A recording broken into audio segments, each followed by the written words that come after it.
வீட்டுல மட்டும் 17 ஓட்டு இருக்கு. வயசான 3 பேர் சேர்த்து 17 ஓட்டு இருக்கு.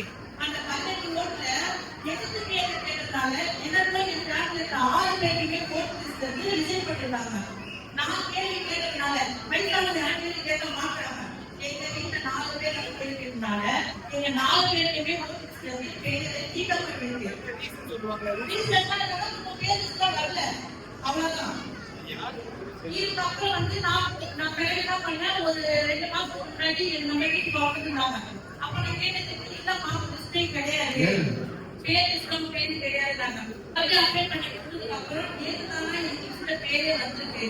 அதாவது கேள்வி கேட்டா மட்டும்தான் இங்க பதில் கிடைக்குது. அப்ப கேள்வி கேட்டா ஒரு வீட்டுல ஒரு ஒன்று இருந்தாலே போதனா, ஒரு வீட்டுல ஒன்னோட இருந்தாலும் ஒரு கேள்வி கேட்டதுக்கு அப்ப கேட்கணும்னு தெரிஞ்சு பயப்படுறாங்கல்ல. அப்ப நாங்க எல்லாம் இருக்கணும்லனா அதுக்கு நீங்க தான். அப்ப உங்க கூட நாங்க இருக்கணும்னு ஆசைப்படுறோம்.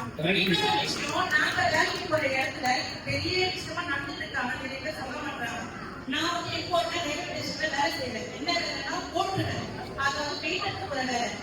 எக்ஸ்ட்ரா செய்யணும்னு நாங்க செய்ய ஆரம்பிச்சிருக்கேன். வீட்டுல வருவேன், வருவ போட்டு கீழே இருக்கோம், நாங்க செய்யறோம். விஷயம் சொல்ல மாட்டாங்க. வெளியில நீங்க எந்த இடத்துல வரேன்னு கேட்கறாங்க, காசு கட்ட காசு விஷயம் கேட்கறாங்க.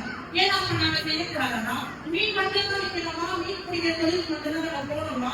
நான் கேட்கிற கேள்வி இது ஒண்ணுதான். அது நீங்க எங்களால நீங்க பேசிதான் ஆகணும். இதெல்லாம் நான் பேசுறதுனால வாய அடிக்கிறாங்க. எனக்கு அது வந்து பிரச்சனை கிடையாது. ஏற்கனவே நான் தான் கேட்கணும், நான் கண்டாதான் கேட்க முடியும். எனக்கு 2 பொம்பளை பிள்ளைங்க என்ன பார்த்து பிள்ளைங்க வளரும். சரிங்களா?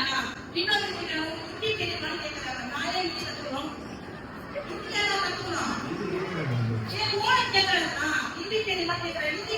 எப்படி கேட்கிறேன்? நான் தமிழ்நாடு, நானே ஹிந்தி கத்துக்கணும். நான் ஹிந்தி கத்துக்குவா, எங்க ஊர் பண்றேன், ஹிந்தி கத்துக்கோ அப்படின்னு கேட்க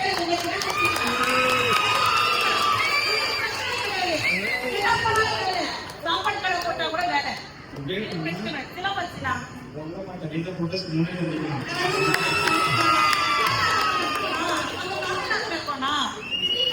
எங்க ஊர் பண்றேன், நீ கத்துக்கவா பதில் சொல்றேன்.